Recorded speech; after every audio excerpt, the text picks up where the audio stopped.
In June 1941, Germany made a decision that guaranteed its defeat. The choice was not made in panic or desperation. It was made from a position of strength, after a string of victories that had reshaped Europe in less than 2 years. Hitler ordered the invasion of the Soviet Union while Britain remained undefeated, while German industry was not prepared for a long war, and while his own generals warned of catastrophic overextension. At the moment the order was given, Germany had already won the kind of war it was designed to fight. It was about to enter the kind of war it could never win. Blitzkrieg, the lightning war strategy, had delivered Poland, Norway, Denmark, the Low Countries, and France with minimal German casualties and limited resource expenditure. These were short, violent campaigns that ended before logistics became a problem. Germany's military was built for this. Fast mechanized warfare. Concentrated force. Quick decisions. The goal was always to avoid the static attrition of World War I. But the invasion of the Soviet Union was different. It was not a limited campaign. It was an ideological crusade into a nation with nearly infinite space, massive manpower reserves, and industrial capacity beyond Germany's reach. The decision to invade locked Germany into exactly the kind of war it could not sustain. A war where production mattered more than tactics. Where manpower reserves determined outcomes. Where the side with more factories, more fuel, and more soldiers would eventually grind the other into dust. Germany had none of these advantages. But it invaded anyway. And from that moment, the question was not whether Germany would lose. It was only how long the collapse would take. By the spring of 1941, Germany dominated continental Europe. France had surrendered. The Low Countries were occupied. Norway and Denmark were under German control. Yugoslavia and Greece had just been conquered in rapid campaigns. Italy was an ally. The Soviet Union was bound by a non-aggression pact. Germany's only active enemy was Britain, which had been pushed off the continent and was fighting alone. From a purely territorial perspective, Germany had achieved more than it had in all of World War I. The question facing Hitler and his leadership was what to do next. Britain could not be invaded. The Luftwaffe had failed to win air superiority in the Battle of Britain, and the German Navy lacked the strength to challenge the Royal Navy in an amphibious assault. A negotiated peace with Britain seemed possible to some German leaders, though Churchill had made clear he would not negotiate. The alternative was to accept a long war of attrition against Britain while consolidating control over occupied Europe. This was the rational strategic path. Secure what had been won. Build up resources. Wait for Britain to exhaust itself or for political changes in London.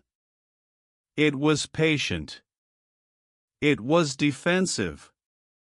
And Hitler rejected it completely. Instead, Hitler turned his attention east. His stated goal was Lebensraum, living space for the German people, and the destruction of what he called Judeo-Bolshevism. But there were also strategic arguments.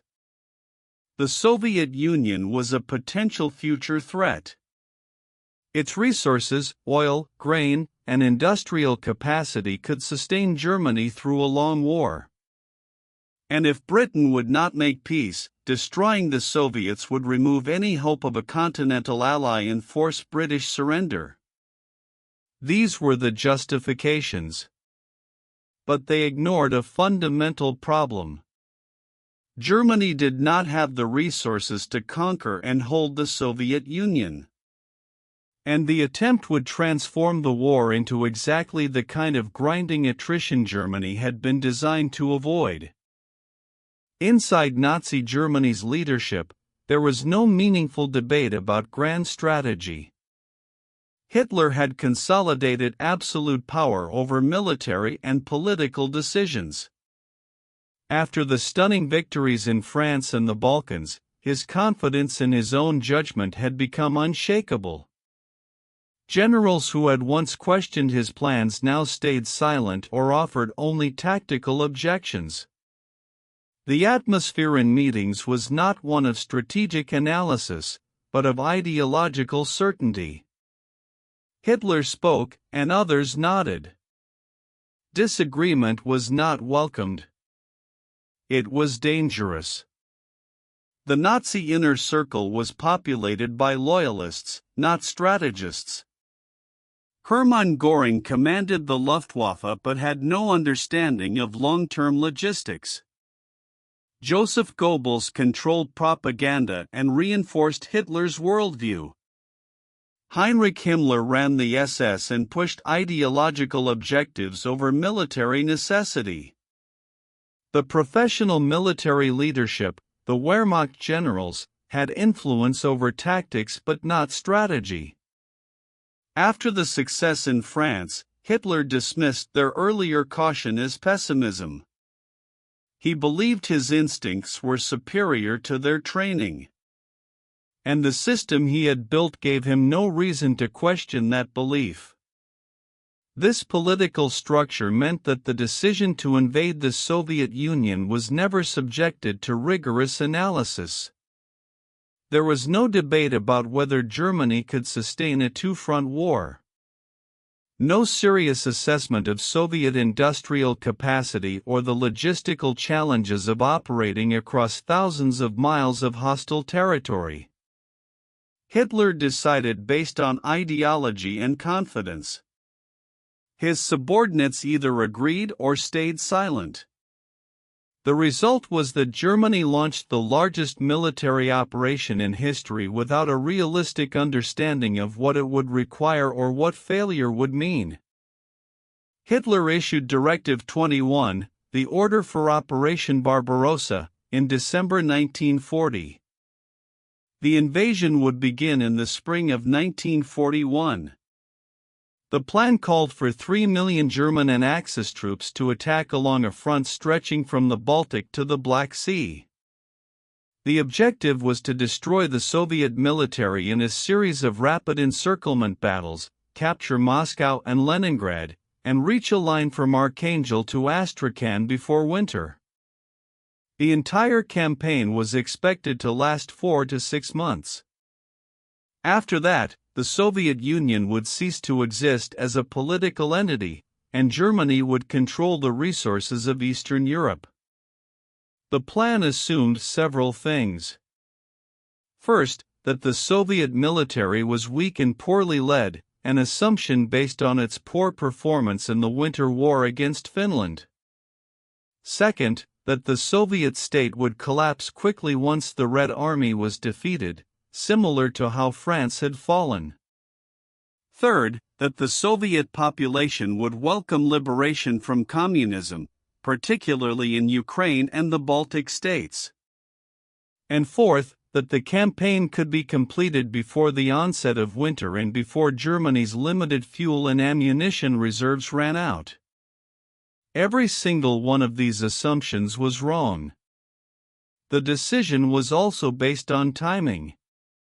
Hitler believed that if Germany did not attack in 1941, the Soviets would grow stronger and become an even greater threat. He saw the non-aggression pact as a temporary measure, not a permanent peace. And he convinced himself that Britain was staying in the war only because it hoped the Soviets would eventually join the fight. Therefore, destroying the Soviet Union would force Britain to negotiate. This logic made sense only if you assumed the Soviet Union could be defeated quickly. If the campaign dragged on, Germany would be locked into a two-front war with enemies who had far greater resources. That risk was dismissed. The decision was made. And the machinery of war began to move. Hitler issued Directive 21, the order for Operation Barbarossa, in December 1940. The invasion would begin in the spring of 1941. The plan called for 3 million German and Axis troops to attack along a front stretching from the Baltic to the Black Sea. The objective was to destroy the Soviet military in a series of rapid encirclement battles, capture Moscow and Leningrad, and reach a line from Archangel to Astrakhan before winter. The entire campaign was expected to last 4 to 6 months. After that, the Soviet Union would cease to exist as a political entity, and Germany would control the resources of Eastern Europe. The plan assumed several things. First, that the Soviet military was weak and poorly led, an assumption based on its poor performance in the Winter War against Finland. Second, that the Soviet state would collapse quickly once the Red Army was defeated, similar to how France had fallen. Third, that the Soviet population would welcome liberation from communism, particularly in Ukraine and the Baltic states. And fourth, that the campaign could be completed before the onset of winter and before Germany's limited fuel and ammunition reserves ran out. Every single one of these assumptions was wrong. The decision was also based on timing. Hitler believed that if Germany did not attack in 1941, the Soviets would grow stronger and become an even greater threat. He saw the non-aggression pact as a temporary measure, not a permanent peace. And he convinced himself that Britain was staying in the war only because it hoped the Soviets would eventually join the fight. Therefore, destroying the Soviet Union would force Britain to negotiate. This logic made sense only if you assumed the Soviet Union could be defeated quickly. If the campaign dragged on, Germany would be locked into a two-front war with enemies who had far greater resources. That risk was dismissed. The decision was made. And the machinery of war began to move. German intelligence had information that contradicted the optimistic assumptions behind Barbarossa. Reports from military attaches in Moscow noted the scale of Soviet industrial production, particularly tank and aircraft manufacturing in the Urals, far beyond German bombing range. Aerial reconnaissance showed Soviet troop concentrations larger than expected. German economic analysts warned that even if the Wehrmacht reached the Volga River, occupying and exploiting Soviet territory would require resources Germany did not have. These warnings were detailed. They were documented. And they were disregarded. The intelligence community was cautious about challenging the official narrative. Presenting pessimistic assessments could be interpreted as defeatism. Some reports were softened before reaching Hitler. Others were never forwarded at all. Intelligence officers learned to emphasize what leadership wanted to hear. Soviet weaknesses were highlighted. Soviet strengths were minimized. When Red Army troop estimates exceeded German projections, they were dismissed as exaggerations. When logistics officers calculated fuel and ammunition requirements for a campaign deep into Russia, their numbers were called unrealistic. The analysis that did reach decision-makers was filtered through layers of political caution. There were also intelligence failures. Germany underestimated the number of Soviet divisions by nearly half. They did not know about the T-34 tank or the extent of Soviet armored production. They had incomplete information about Soviet railways and how quickly forces could be moved from the east. But these were not just gaps in knowledge. They were the result of a system that did not want complete knowledge. Hitler had made his decision. Intelligence that supported it was welcomed. Intelligence that complicated it was suspect. And so Germany invaded the largest country on earth with a fundamentally flawed understanding of what it was attacking. Not everyone in the German military supported the invasion. Several senior generals understood the risks. Field Marshal von Rundstedt privately expressed doubt about the campaign's objectives. General Franz Halder, chief of the Army General Staff, noted in his diary that the logistics were barely adequate for the initial assault and completely inadequate for sustained operations. Some officers quietly questioned whether Germany could fight Britain and the Soviet Union simultaneously. But these concerns were shared in private conversations, not in formal opposition. No one was willing to directly challenge Hitler. The military culture of obedience reinforced this silence. German officers were trained to follow orders, not to question political decisions. There was also fear. Hitler had already purged generals who disagreed with him in earlier campaigns. Dissent was equated with disloyalty. And after the stunning success in France, where Hitler's judgment had proven correct against military advice, the professional officer corps had lost credibility in internal debates. If they had been wrong about France, why should Hitler listen to them about Russia? This logic gave Hitler unchecked authority and removed the last institutional check on strategic decisions. A few officers went beyond private grumbling. Some drafted memoranda outlining the logistical impossibility of sustaining a deep offensive into Soviet territory. These documents noted fuel consumption rates, replacement part shortages, and the inadequacy of German railways for resupply over vast distances. But the responses were dismissive. Hitler believed willpower and tactical superiority would overcome material limitations. His inner circle reinforced this belief. And so the professional military's warnings were filed away, ignored, and eventually forgotten. By the time the problems they predicted became undeniable, it was far too late to reverse course. Operation Barbarossa began on June 22, 1941. 3 million Axis troops crossed the Soviet border in the largest military operation in history. The initial results seemed to confirm every optimistic prediction. Soviet forces were caught off guard despite warnings from their own intelligence. Entire Soviet divisions were encircled and destroyed in the opening weeks. German panzer units advanced faster than in the French campaign. By the end of July, German forces had captured hundreds of thousands of prisoners and penetrated hundreds of miles into Soviet territory. The mood in Berlin was euphoric.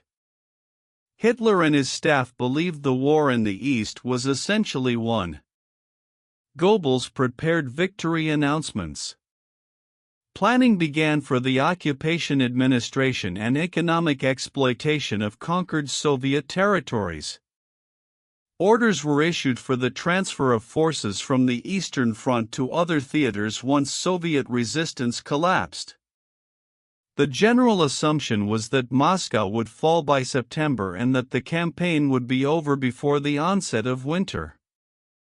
The early success seemed to validate every assumption. The Soviets were weak. Their leadership was incompetent. And the German military was unstoppable. But beneath the surface, problems were already visible to those who looked. The encircled Soviet units fought desperately, delaying German advances. The Red Army was taking catastrophic losses but was not collapsing. New Soviet divisions kept appearing, pulled from the Far East and formed from reserves. German supply lines were stretching dangerously thin.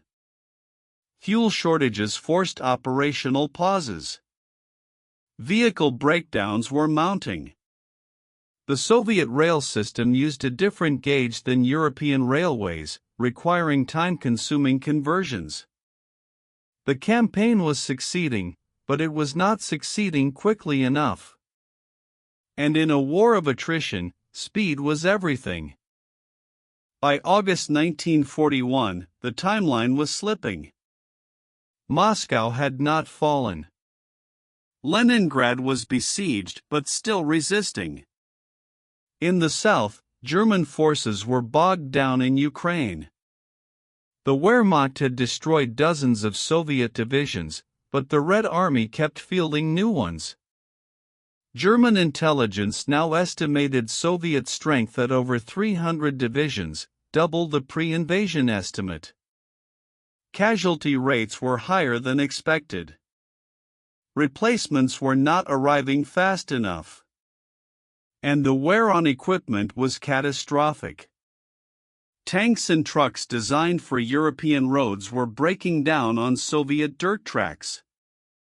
The logistics situation was becoming critical. Fuel convoys could not keep pace with advancing units.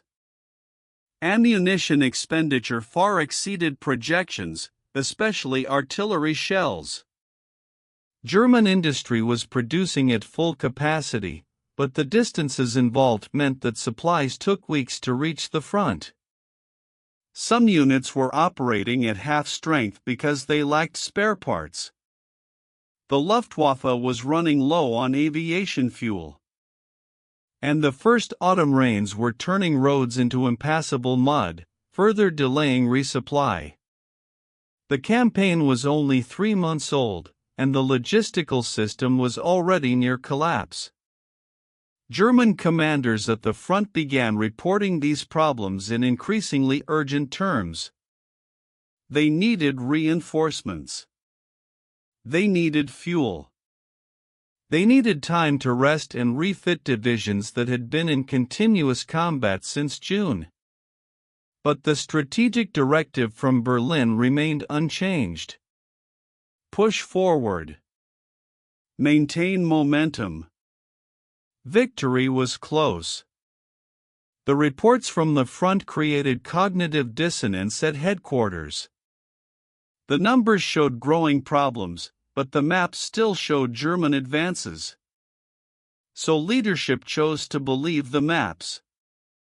The warnings were acknowledged but not acted upon. And the offensive continued, consuming resources at an unsustainable rate. Instead of pausing to consolidate gains and address logistics, Hitler ordered the offensive to continue.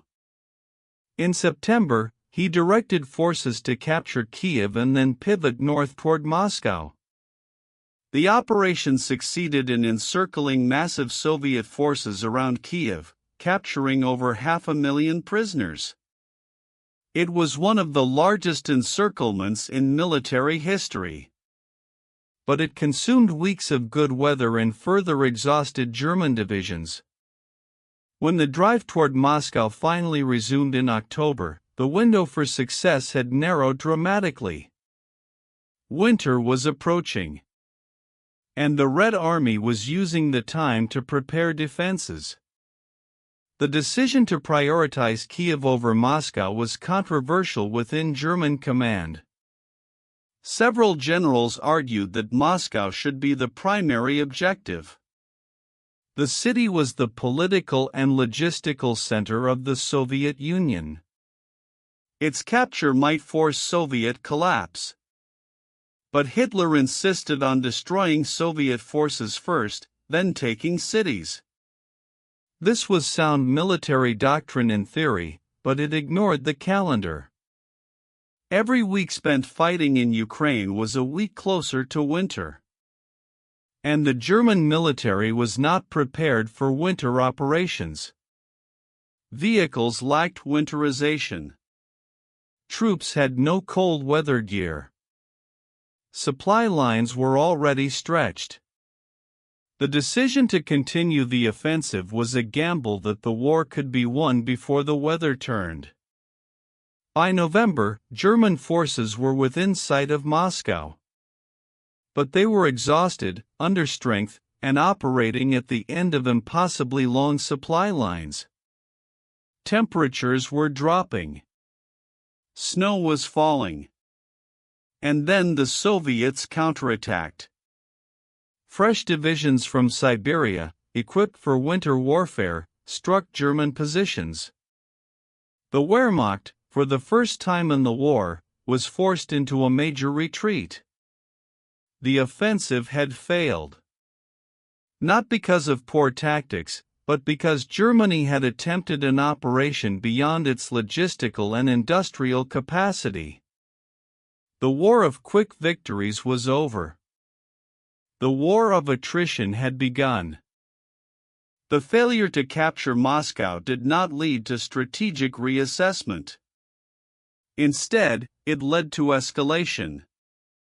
Hitler declared war on the United States in December 1941, 4 days after Pearl Harbor, adding another industrial superpower to the list of Germany's enemies. The decision was not militarily necessary. The United States was focused on Japan. Germany could have remained neutral and forced America to concentrate on the Pacific.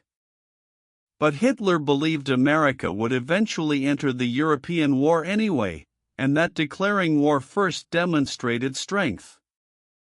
What it actually demonstrated was a complete loss of strategic perspective. Germany was now fighting the Soviet Union, Britain, and the United States simultaneously. Combined, these three nations controlled resources, industrial output, and manpower that dwarfed Germany's capacity by orders of magnitude. The Soviet Union alone was producing more tanks and aircraft than Germany. America's industrial potential was even larger. And Britain, though militarily weakened, had survived and was now being resupplied by American production. Germany's only hope had been to defeat enemies one at a time before they could coordinate. Now it faced all of them at once. The war had become unwinnable. The German leadership did not frame it this way. Propaganda spoke of Fortress Europe, of invincible German soldiers, of wonder weapons in development. Hitler gave speeches about willpower and destiny. But inside the military command, there was growing unease. Staff officers calculated production rates and casualty projections. The numbers were clear. Germany could not replace losses as fast as it was taking them. It could not produce equipment as fast as it was being destroyed. And it could not sustain combat operations on multiple fronts indefinitely. The only question was how long the system could keep running before it collapsed. No one dared ask that question out loud. By 1942, the strain on Germany's military system was undeniable. Casualty rates on the Eastern Front were devastating. The Wehrmacht had lost over 1 million men killed, wounded, or missing in the first year of fighting. Entire divisions existed only on paper, their effective strength a fraction of their authorized numbers. Replacements were rushed to the front with inadequate training. Some infantry units were being filled with men in their 40s, too old for sustained combat. The myth of the invincible German soldier was colliding with the reality of exhaustion, frostbite, and mass graves. Logistics had moved from difficult to impossible.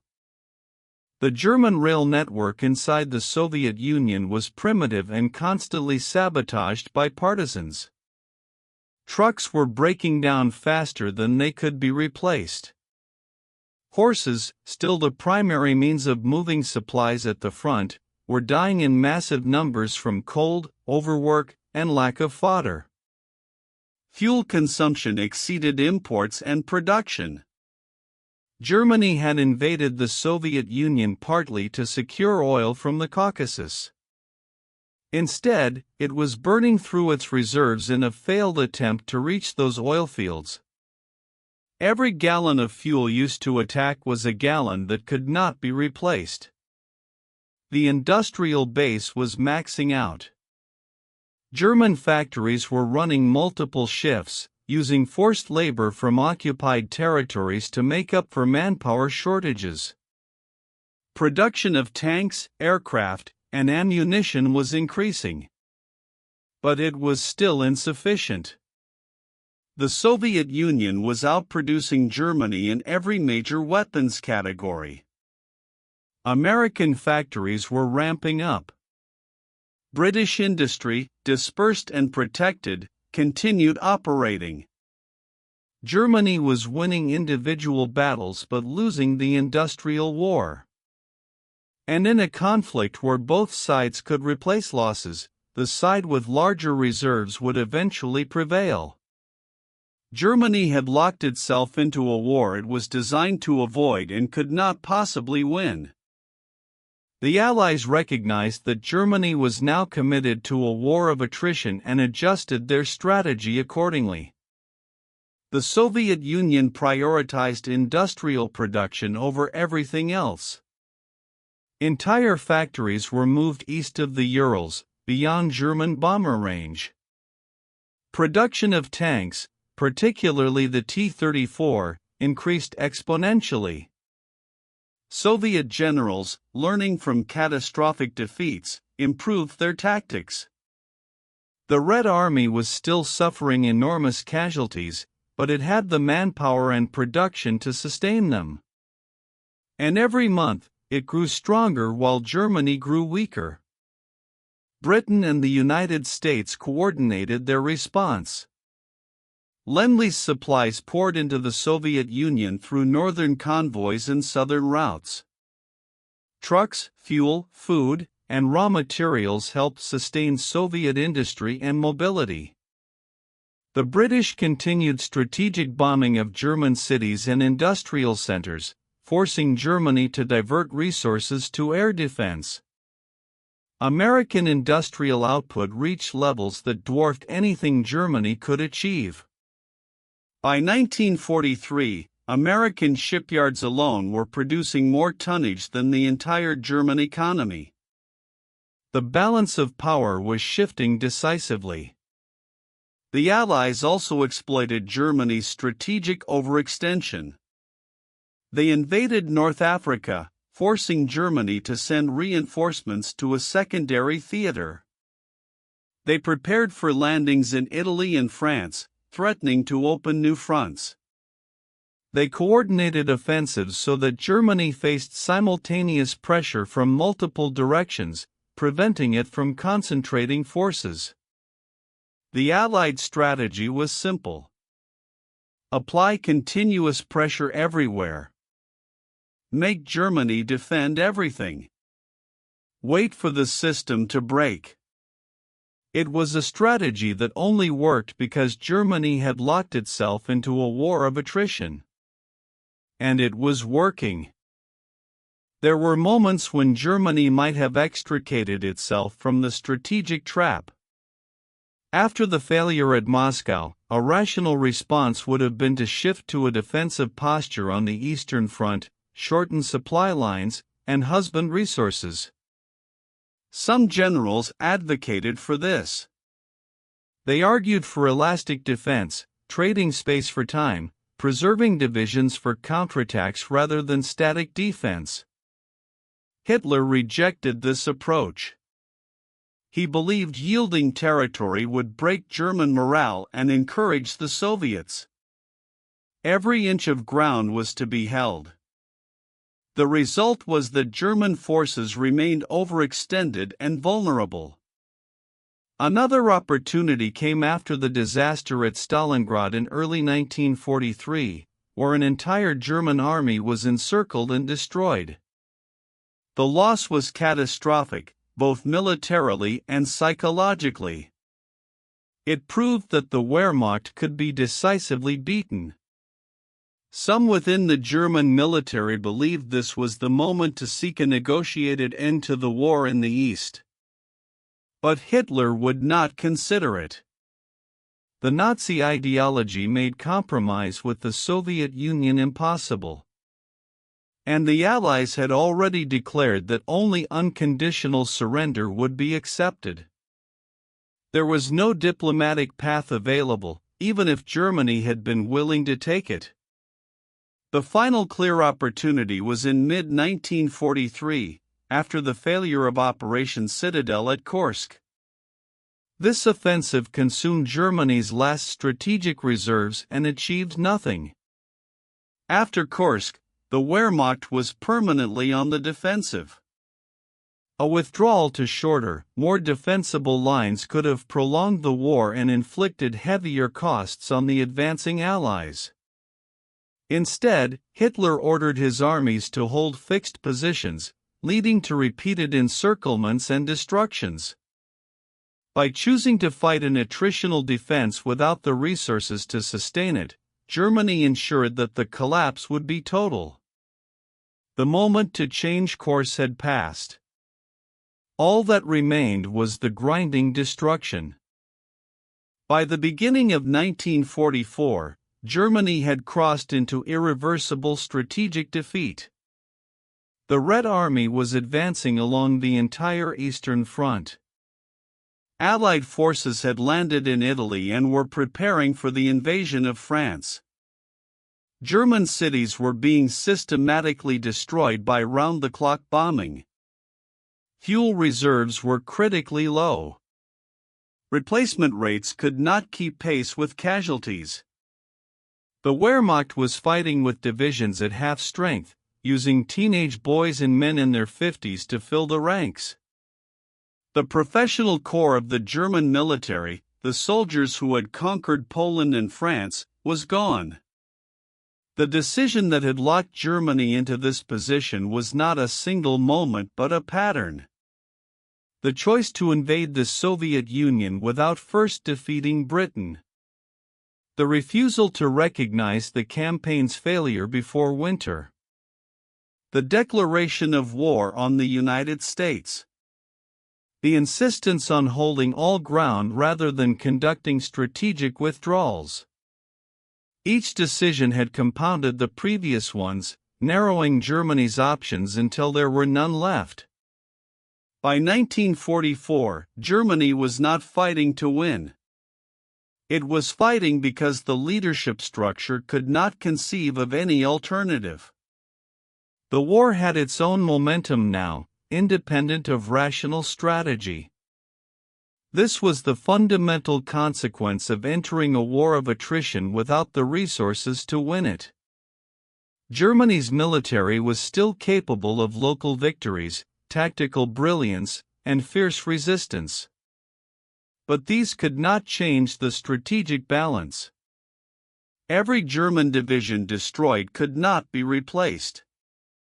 Every Soviet division destroyed was replaced with 3 more. Every German tank lost meant 1 less in the field. Every Soviet tank lost was replaced by 5 from factories beyond German reach. The mathematics of attrition were inexorable. And Germany had no answer for them.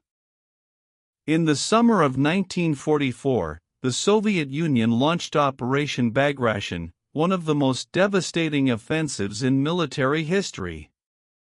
It targeted Army Group Center, the German force defending Belarus and Central Russia. Within weeks, 28 German divisions were destroyed or rendered ineffective. The loss was greater than Stalingrad.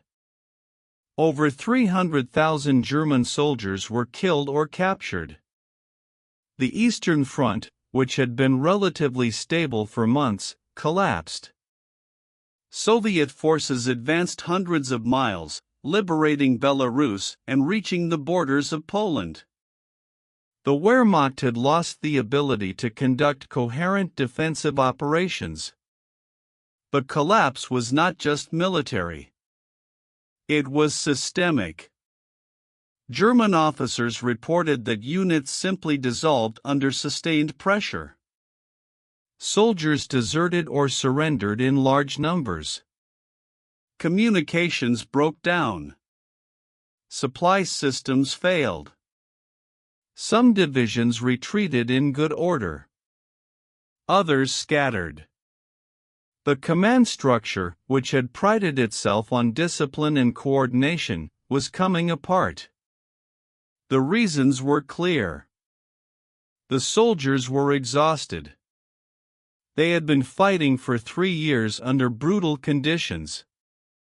They no longer believed the propaganda. And they knew that every retreat brought Soviet forces closer to Germany itself. Hitler's response was to issue more standfast orders. Units were forbidden to retreat without permission from Berlin, a process that took so long that encircled forces were destroyed before responses arrived. Officers who withdrew to save their men faced court-martial. The regime blamed commanders for the defeats, not the strategy that had put them in an impossible position. But the military leadership at the front knew the truth. Germany no longer had the forces, logistics, or morale to hold the line. The Eastern Front was collapsing. And nothing short of a complete strategic reversal could stop it. No such reversal was coming. On June 6, 1944, Allied forces landed on the beaches of Normandy. Germany now faced a fully active two-front war in Europe. The forces available to defend France were a fraction of what was needed. The best divisions were in the east, and they could not be moved. Fuel shortages meant that even divisions in France could not maneuver freely. The Luftwaffe had lost air superiority. Allied bombers struck rail lines and bridges, making reinforcement nearly impossible. Within weeks, the Allied beachhead was secure. Within months, Paris was liberated. By autumn, Allied forces were approaching Germany's western border. The opening of the Western Front was the direct consequence of decisions made years earlier. If Germany had not invaded the Soviet Union, it could have concentrated all its forces against an Allied invasion. If it had not declared war on the United States, American involvement might have been delayed or limited. If it had not squandered resources in attrition battles in the East, it would have had more divisions to defend France. But every one of those choices had been made. And now Germany faced simultaneous offensives from enemies with overwhelming material superiority. The strategic situation was hopeless. Germany's response was to attempt offensives it could not sustain.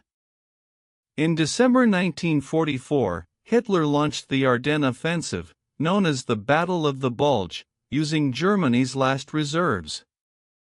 The attack achieved initial surprise but failed to reach its objectives.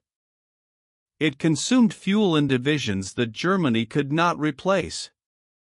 After the Bulge, there were no reserves left. Every subsequent defensive battle was fought with whatever forces happened to be in position. The Allied advance slowed at times due to logistics, not German resistance. The Wehrmacht was no longer a coherent fighting force. It was a collection of fragmented units delaying the inevitable. By early 1945, Germany's strategic position had disintegrated on every front. In the east, Soviet forces were in Poland and East Prussia, moving toward Berlin. In the west, Allied forces had crossed the Rhine. In Italy, the last German defensive lines were collapsing. Germany's allies had either surrendered or switched sides. The Romanian oil fields, Germany's last major fuel source, were lost. The industrial roar was under Allied occupation. German cities were in ruins. The state itself was fracturing. And still, the leadership ordered continued resistance.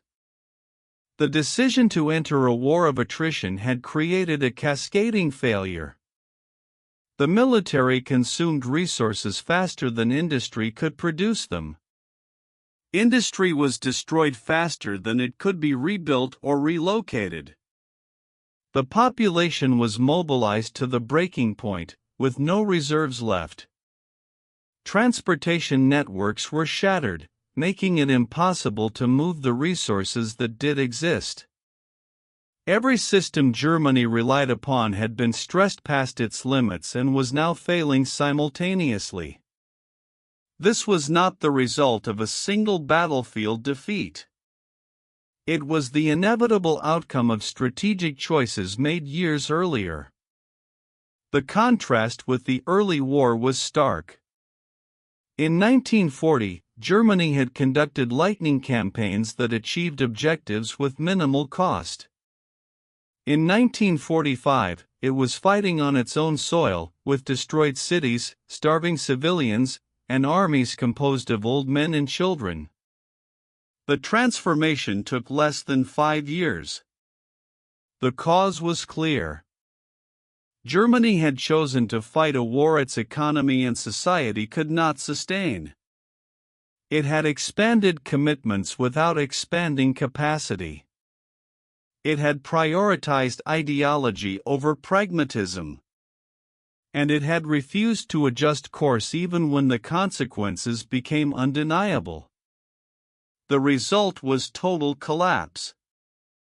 The decision that locked Germany into attrition warfare destroyed not just its military, but the country itself. By May 1945, Germany as a political entity ceased to exist. Its government had dissolved. Its military had surrendered unconditionally. Its territory was divided into occupation zones controlled by foreign powers. Its cities were in ruins, its population displaced, its economy non-existent. The war killed millions of Germans, military and civilian. It displaced millions more. And it left a legacy of destruction that took decades to overcome. This was not the inevitable cost of losing a war. It was the specific consequence of strategic decisions that made total defeat unavoidable. The economic destruction was catastrophic. Industrial capacity was destroyed or dismantled. Transportation infrastructure was unusable. Housing stock was devastated, leaving millions homeless. The currency was worthless. Agricultural production had collapsed. Famine threatened. The Marshall Plan and Allied aid eventually rebuilt West Germany, but the process took years and required complete reconstruction. East Germany, under Soviet control, remained impoverished for decades. The division of Germany itself, a direct result of the war's outcome, lasted until 1990. The strategic choices made between 1939 and 1941 shaped Germany's fate for half a century. The human cost extended beyond casualties. Millions of Germans fled or were expelled from Eastern Europe. Families were separated by occupation zones and later by the Berlin Wall. The guilt of Nazi crimes, enabled by the aggressive war Germany initiated, became a defining aspect of German national identity. The generation that fought the war carried physical and psychological scars for life. Their children grew up in a divided, occupied country shaped by decisions their parents' generation had made or failed to oppose. The choice to wage attrition warfare without the means to win it did not just lose the war. It defined Germany's future for generations. Historians examining the war's strategic decisions have reached clear conclusions. Germany's leadership fundamentally misunderstood the type of war they were fighting. They believed in quick victories through tactical brilliance. They dismissed logistics, industrial capacity, and resource balance as secondary concerns. They assumed willpower and ideological commitment could overcome material disadvantages. Every one of these beliefs was wrong. And the decision to invade the Soviet Union, the choice that locked Germany into attrition warfare, was the point where those false beliefs became fatal. Military analysts point to specific failures in German strategic thinking. The High Command did not conduct serious war games or economic analysis before Barbarossa. They relied on assumptions rather than data. They ignored intelligence that contradicted their plans.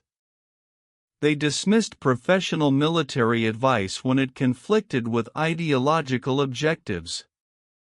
And most critically, they had no plan for what to do if the Soviet Union did not collapse quickly. The entire strategy depended on Soviet weakness. When that assumption proved false, there was no contingency. Germany simply continued attacking until it ran out of resources. The lesson from Germany's experience is clear and has been studied by military institutions worldwide. Wars of attrition favor the side with greater industrial and demographic resources. No amount of tactical skill can compensate for strategic overextension. Logistics determines what is possible, not what is desired. And political leaders who ignore these realities do not change them. They merely ensure defeat will be more complete. Germany's decision to fight a war of attrition without attrition capacity was not bold or visionary. It was strategically illiterate. And the cost was paid in millions of lives and a destroyed nation. The strategic failure of Nazi Germany offers enduring lessons about leadership, decision-making, and the nature of power. Leaders who surround themselves with loyalists rather than experts lose the ability to assess reality accurately. Political systems that punish dissent and reward agreement create feedback loops where bad decisions cannot be corrected. Organizations that prioritize ideology over pragmatism eventually collide with reality, and reality always wins. These patterns are not unique to Nazi Germany. They appear repeatedly throughout history, in governments, militaries, and institutions of all kinds. The specifics change. The underlying dynamics do not. The decision to invade the Soviet Union is often studied in military academies as an example of strategic overreach. But it is equally valuable as a case study in organizational failure. Germany's leadership structure made it impossible to conduct honest strategic assessment. Intelligence was filtered to match expectations. Dissenting opinions were suppressed. Planning was driven by ideology rather than capability. And when reality contradicted plans, the plans were not adjusted. Reality was simply declared wrong. This is not a sustainable approach to decision-making. It creates disasters that could have been avoided if the system allowed for course corrections. The broader lesson is about the limits of willpower. Nazi ideology placed enormous emphasis on will, determination, and fighting spirit. These qualities were presented as decisive factors in war. But World War II proved otherwise. Willpower could not produce oil Germany did not have. Determination could not build tanks faster than American factories. Fighting spirit could not feed soldiers when supply lines collapsed. Material reality imposed constraints that no amount of ideological commitment could overcome. Germany chose to ignore those constraints. The result was not triumph through will. It was collapse through denial. That is the final lesson. Reality does not negotiate.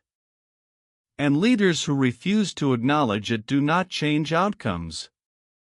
They only ensure those outcomes are catastrophic. Germany entered World War II with a military designed for speed, concentration of force, and quick decisive victories. The blitzkrieg strategy was built on Germany's strengths and designed to avoid its weaknesses. It worked brilliantly in Poland and France. But when Germany invaded the Soviet Union, it abandoned that strategy and entered exactly the kind of war it could not win. A war where industrial output mattered more than tactics. Where replacement rates determined outcomes. Where the nation with more resources would grind its opponent into dust. Germany had fewer resources. It invaded anyway. And from that moment, the question was not whether Germany would lose, but only how complete the destruction would be. This was not fate or historical inevitability. It was choice. Hitler chose to invade. The German military leadership chose to implement the plan despite reservations. The political system chose to suppress voices that questioned the decision. And when the strategy failed, that same system chose to continue rather than admit error. Each of these choices narrowed Germany's options. Each made reversal more difficult. And each pushed Germany deeper into a war of attrition it had no capacity to win. By the time the inevitable became undeniable, it was far too late to change course. The machinery of destruction was in motion, and it consumed everything in its path. The story of Germany's strategic collapse is not primarily about military tactics or battlefield decisions. It is about how political systems make decisions, how leadership structures process information, and what happens when those systems break down. Germany locked itself into attrition warfare through a series of choices that seemed rational at the time to those making them. But those choices were made in an environment that rewarded confidence over caution, ideology over analysis, and loyalty over truth. That environment produced decisions that destroyed not just armies, but an entire nation. And it stands as one of history's clearest warnings about what happens when power is unchecked, reality is ignored, and the cost of failure is paid not by those who made the decisions, but by millions who had no voice in making them.